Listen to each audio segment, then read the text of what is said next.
Yesu ashimwe bene data, muraho neza, nongeye kubahiriza ikaze mu mwanya w'ijambo ry'Imana. Reka ariko dutangire dusenga.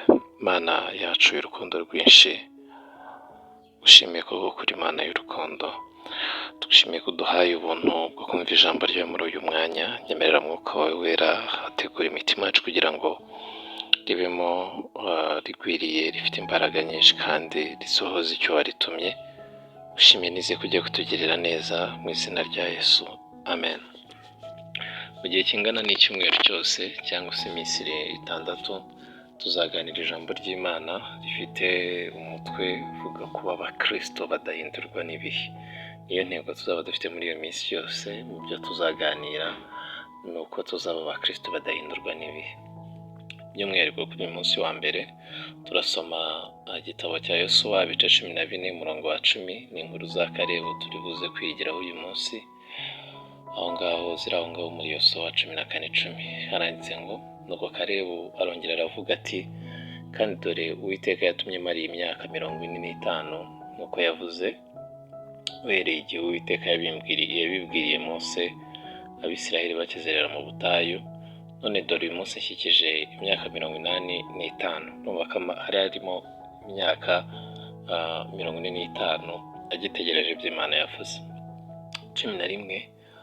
Undi acyafite imbaraga nk'uko nari nzifite urya munsi Mose yanyoherejeho, uko imbaraga zanjye zameraga ku rugamba, ntabara ngatabaruka, na n'ubu niko zikiri. Imana itugirire neza. Uyu muntu dusomye inkuru ze, ibi yabivuze afite imyaka 85. Yari amaze imyaka 45 ategereje ko isezerano ry'Imana risohora. Imana itugirire neza. Garutse ku ijambo turimo turaganira muri iki cyumweru, ni uko umukristo udahindurwa n'ibihe. Harimo abantu bamwe bajya bavuga yuko ahari bidashoboka ku mukristo ko yahindurwa n'ibihe, tubwo n'ubundi ntiyari ari umukristo. Ariko bene data, ibihe bishobora guhindura umuntu. Ibihe tuvuga ntabwo ari kuri urushinge rw'ikaraga, oya, ahubwo ibyo umuntu ahura nabyo mu bihe bishobora guhindura umuntu. Imana itugirire neza. Ibi tuvuze by'iyi nkuru n'ibi Kalebu yibukije Yosuwa amubwira ngo igihe Abisiraheli bari bakizera mu butayu, abantu bari batangiye ruriya rugendo bitwaga Abisiraheli, kandi koko bari bo. Abisiraheli bivuze ubwoko bw'Imana. Uko bitwaga, uko bari ni kimwe natwe uko turi uyu munsi, twitwa abakristo. Ni abantu ba Kristo Yesu. Imana itugirire neza. Ni abantu bakurikira amategeko ye, ni abantu bamwumvira, ni abantu bakora byose nk'uko abishaka. Uko niko n'Abisiraheli rero bari bameze. Bari abantu bayoborwa n'Imana, abantu bagendera ku mategeko y'Imana. Ariko ibintu bahuriye nabyo mu rugendo, ibintu bahuriye nabyo mu bihe, byarabacogoje bibamaramo imbaraga. Ntabwo tugiye gusingiza igihe, ahubwo tugiye kurebera hamwe uburyo twabera amaso ibyo bintu ntibiducogoze ngo bitumaremo imbaraga. Imana yacu tugirire neza. Kalebu rero ni urugero rwiza rw'umuntu utarahinduwe n'ibihe. Ibyabaye byose mu rugendo rw'Abisiraheli nawe byamubayeho, ariko we ntiyahinduka. Banywa amazi asharira y'Imara, yari ari kumwe nabo. Abandi baritotomba, ntiyitotomba ku by'amano, bitotomba abandi, we yari ahari ariko akomeza guhagarara. Bamwe bacogora mu mitima bagashaka gusubirayo, yari ahari ariko we ntibyabiramusiga. Ibyo byose baracogora, inzoka z'ubusagwe zirabarya. Bahuye n'ibintu byinshi bikomeye, wahagarara yemye, kugeza ubwo bagiye gutata, nawe ajya gutata kimwe n'abandi. Bamwe baraza bavuga bati, igihugu ntidushobora kujyamo, kirimo Abanaki.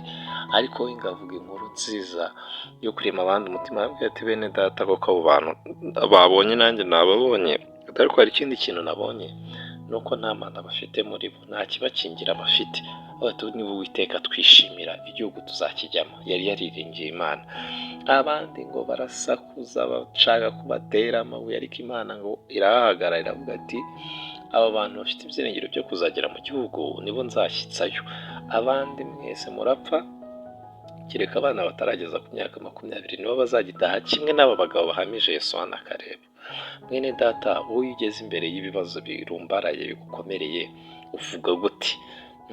Aho ntiwemera ikibazo kikakurusha imbaraga, kikagukoresha ibyaha. iyo ugeze imbere y'uburwayi uhamya gute? Yego ni uburwayi bukomeye burumbaraye nk'umunaki, ahari ni ubukene burumbaraye nk'umunaki, ahari ni ibibazo wagiranye n'abantu bikomeye birumbaraye nk'umunaki. Ese uyu munaki aho ntumuhindura ubwoba ukibwira ko ahari arusha imbaraga Imana, ukaba wajya gukemura ikibazo ukora ibyaha?